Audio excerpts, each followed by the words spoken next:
Cockroach Janata party ಹೆಸರಿನಲ್ಲಿ ದೇಶದ ಅತಿದೊಡ್ಡ ಜೆನ್ಸಿ ಆಂದೋಲನ ಆರಂಭ ಆಗಿದೆ. ಸೋಷಿಯಲ್ ಮೀಡಿಯಾದಲ್ಲಿ ಅದರದ್ದೇ ಸದ್ದು, ಅದರದ್ದೇ ರೀಲ್ಸು. ಸಿಜೆಐ ಸುಪ್ರೀಂ ಕೋರ್ಟ್ನ ಮುಖ್ಯ ನ್ಯಾಯಮೂರ್ತಿಗಳು ಜಿರಳೆಯ ಬಗ್ಗೆ ದೇಶದ ಯುವಕರನ್ನ ಕಾಕ್ರೋಚ್ಗೆ ಹೋಲಿಸಿ, ಜಿರಳೆಗೆ ಹೋಲಿಸಿ ಏನ್ ಹೇಳಿಕೆಯನ್ನ ಕೊಟ್ಟರು, ಅಲ್ಲಿಂದ ಶುರುವಾದಂತಹ ಒಂದು ಆಕ್ರೋಶದ ರೂಪ ಈ ಹೊಸ ಪಕ್ಷ. ಕೇವಲ 4 ದಿನ 13 ಮಿಲಿಯನ್ಗೂ ಅಧಿಕ ಫಾಲೋವರ್ಸ್ ನ ಪಡ್ಕೊಂಡಿದೆ. ಅಂದ್ರೆ ಸೋಷಿಯಲ್ ಮೀಡಿಯಾದಲ್ಲಿ ಒಂದು ಪೇಜ್ ಆರಂಭ ಆಗುತ್ತೆ ಇನ್ಸ್ಟಾಗ್ರಾಮ್ ನಲ್ಲಿ, ಕಾಕ್ರೋಚ್ ಜನತಾ ಪಾರ್ಟಿ ಅಂತ ಹೇಳಿ. ಅದಕ್ಕೆ ಯಾವ ರೀತಿ ಫಾಲೋವರ್ಸ್ ಹರಿದು ಬರ್ತಾರೆ ಅಂತ ಕೇವಲ 4 ದಿನದಲ್ಲಿ 13 ಮಿಲಿಯನ್ಗೂ ಅಧಿಕ ಫಾಲೋವರ್ಸ್. ಆಕ್ರೋಶಗೊಂಡಂತಹ ಜೆನ್ಸಿಗಳಿಂದಾನೇ ಶುರುವಾಗಿರುವಂತಹ ಕಾಕ್ರೋಚ್ ಜನತಾ ಪಕ್ಷ ಇದು. ಅವರದ್ದೇ ವೆಬ್ಸೈಟ್ ಮಾಡ್ಕೊಂಡಿದ್ದಾರೆ, ಅವರದ್ದೇ ಮ್ಯಾನಿಫೆಸ್ಟೋ ಮಾಡಿಕೊಂಡಿದ್ದಾರೆ, ಅವರದ್ದೇ ಪಕ್ಷದ ಅಜೆಂಡಾ ಏನು ಅನ್ನುವುದನ್ನ ಘೋಷಣೆ ಮಾಡಿದ್ದಾರೆ. ಇಂಟ್ರೆಸ್ಟಿಂಗ್ ಏನು ಅಂದ್ರೆ ಇನ್ಸ್ಟಾಗ್ರಾಮ್ ನಲ್ಲಿ ಬಿಜೆಪಿಯ ಫಾಲೋವರ್ಸ್ ಗಳನ್ನೇ ಹಿಂದಿಕ್ಕಿದೆ ಕಾಕ್ರೋಚ್ ಜನತಾ ಪಕ್ಷ. ಜೆನ್ಸಿಗಳ ಈ ಪಕ್ಷದ ಸೃಷ್ಟಿಕರ್ತ ಅಭಿಜಿತ್ ದೀಪ್ಗೆ, ಆತನ ವಿಡಿಯೋನ ಗಮನಿಸ್ತಾ ಇದ್ದೀರಿ. ಆ ಪಕ್ಷದ ಸೃಷ್ಟಿಕರ್ತ ಈತ ಅಭಿಜಿತ್ ದೀಪ್ಗೆ. ಹತಾಶ ಯುವಕರ ಆಕ್ರೋಶನ ಸಿಜೆಪಿ ಪಕ್ಷ ಅಥವಾ ಬಿಜೆಪಿಯನ್ನ ಟಾರ್ಗೆಟ್ ಮಾಡೋಕೆ ಬಳಕೆಯಾಗ್ತಾ ಇರುವಂತ ಅಸ್ತ್ರಾನ, ಈ ಆಯಾಮದಲ್ಲೂ ಕೂಡ ಈಗ ಚರ್ಚೆ ಆರಂಭವಾಗಿದೆ. ಕಾಕ್ರೋಚ್ ಜನತಾ ಪಕ್ಷಕ್ಕೆ ಸಂಬಂಧಪಟ್ಟಂತಹ ಈ ಆನಿಮೇಟೆಡ್ ವಿಡಿಯೋಗಳು, ಈ ರೀತಿಯಾದಂತಹ ಫೋಟೋಗಳು ಇವೇ ಸದ್ದು ಮಾಡ್ತಾ ಇರೋದು ಕಳೆದ 4 ದಿನಗಳಿಂದ. ಸೋಷಿಯಲ್ ಮೀಡಿಯಾದಲ್ಲಿ ಹಂಗಾಮ ಕ್ರಿಯೇಟ್ ಆಗ್ಬಿಟ್ಟಿದೆ ಈ ಕಾಕ್ರೋಚ್ ಜನತಾ ಪಾರ್ಟಿ ಅನ್ನುವಂತಹ ಒಂದು ಪೇಜ್ನಿಂದಾಗಿ. ಕಾಕ್ರೋಚ್ ಹೆಸರಿನ ವಿವಾದ ಏನು? ಕಾಕ್ರೋಚ್ ಜನತಾ ಪಾರ್ಟಿಯನ್ನ ಕಟ್ಟಿದ್ದು ದೇಶದ ಜೆನ್ಸಿಗಳು.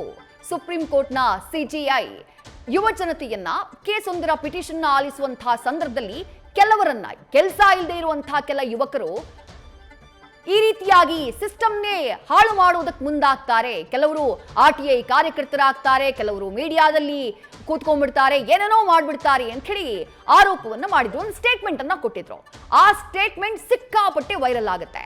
ಅದಾದ ನಂತರ ದೊಡ್ಡ ಮಟ್ಟದಲ್ಲಿ ಆಕ್ರೋಶ ವ್ಯಕ್ತವಾಗಿತ್ತು. ಸಿಜೆಐ ಯುವಕರನ್ನ, ಕೆಲಸ ಇಲ್ಲದೆ ಇರೋ ನಿರುದ್ಯೋಗಿ ಯುವಕರನ್ನ ಜಿರಳೆಗಳಿಗೆ ಹೋಲಿಸಿದ್ರು ಅನ್ನುವಂತಹ ಕಾರಣಕ್ಕಾಗಿ.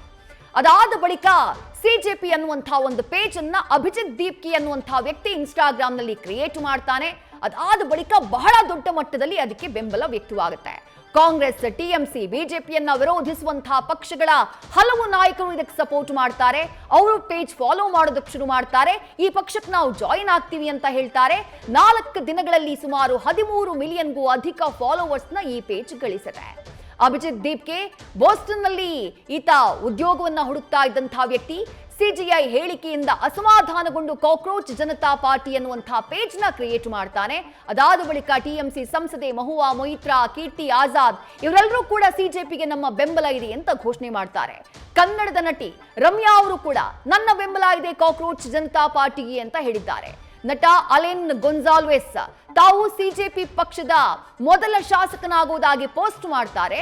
ಇದಕ್ಕೆ ಪ್ರತಿಕ್ರಿಯೆಯಾಗಿ ನನ್ನ ವೋಟ್ ನಿಮಗೆ ಅಂತ ಹೇಳಿ ನಟಿ ರಮ್ಯಾ ಪೋಸ್ಟ್ ಅನ್ನ ಹಾಕ್ತಾರೆ. ಹೀಗೆ ಸೋಷಿಯಲ್ ಮೀಡಿಯಾದಲ್ಲಿ ಕಂಪ್ಲೀಟ್ಲಿ ಹವಾ ಸೃಷ್ಟಿ ಮಾಡಿದೆ, ಒಂದು ಟ್ರೆಂಡ್ ಅನ್ನ ಸೃಷ್ಟಿ ಮಾಡಿದೆ ಈ ಕಾಕ್ರೋಚ್ ಜನತಾ ಪಕ್ಷ.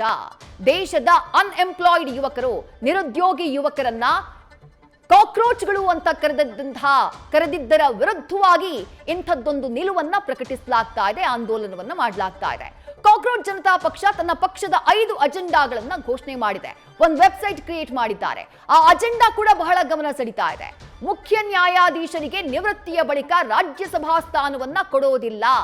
ಮುಖ್ಯ ನ್ಯಾಯಾಧೀಶರಿಗೆ ನಿವೃತ್ತಿಯ ಬಳಿಕ ಸರ್ಕಾರಿ ಹುದ್ದೆಯನ್ನ ನೀಡಲ್ಲ. ಅಂದ್ರೆ ಸದ್ಯ ಆಡಳಿತದಲ್ಲಿರುವಂತಹ ಕೇಂದ್ರ ಸರ್ಕಾರಕ್ಕೆ ಕೊಟ್ಟಿರುವಂತಹ ಟಾಂಗ್ ಇದು.